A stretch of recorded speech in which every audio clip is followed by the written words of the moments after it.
Hello everyone, today I'm going to show you how to download and install um, Oracle Primavera P6 version 16.1.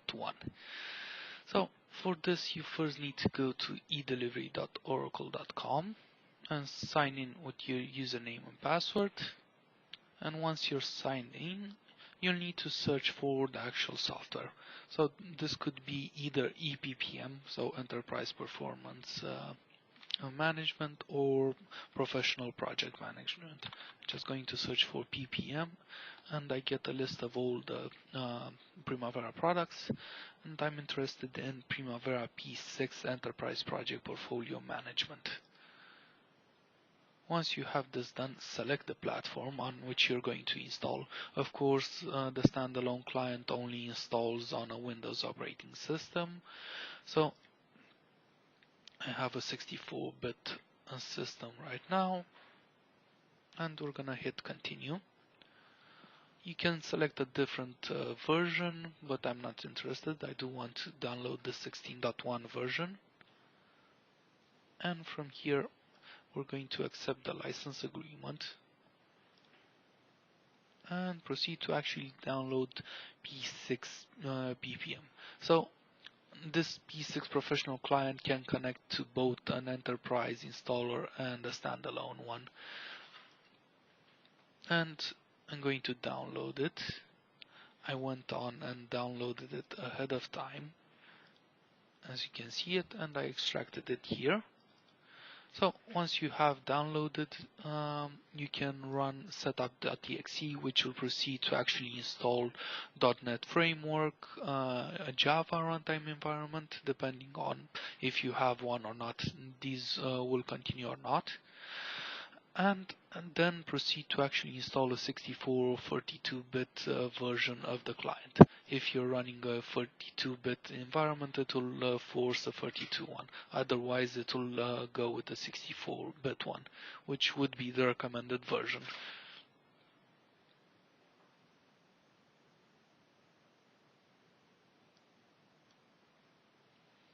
And we're gonna go with a typical installation. Under the advanced, you just have a few extra options, but we're not interested in those at the moment. And we're gonna go install. Also under advanced, you had the possibility of choosing where to actually deploy it. This way it will install under the program files folder.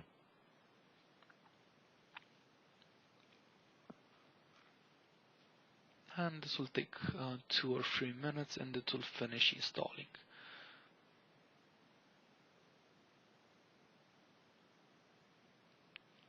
Once it gets installed, the only thing that you'll need to do is configure the database connection. And of course, you can connect this version of the product to 4 kinds of databases. Consider that if you're upgrading, you'll also need to run the database, the upgrade utility, but this is not the case for us. We're just running the database configuration and utility, and I'll show you real quick the possibility of connecting to multiple databases.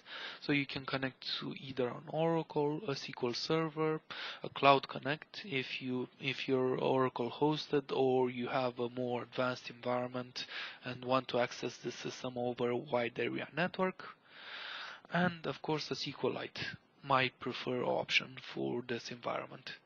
So I'm gonna go here with the standalone. I'm going to create a new standalone database connection, which will be just a local file on my system. The login name can be changed here to anything you'd like. So it's here, and you'll actually need to pass in a password for the admin user.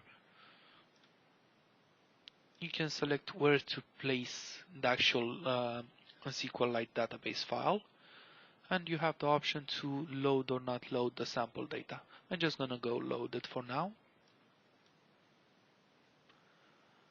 And once you hit finish, the installation has succeeded and you have the option to actually start P6 and connect to it. So I'm just going to connect with the admin password that I just set, in my case admin, and in a second, as you can see now, we're inside P6. Thank you very much for watching, and I hope you found this tutorial helpful. Bye bye.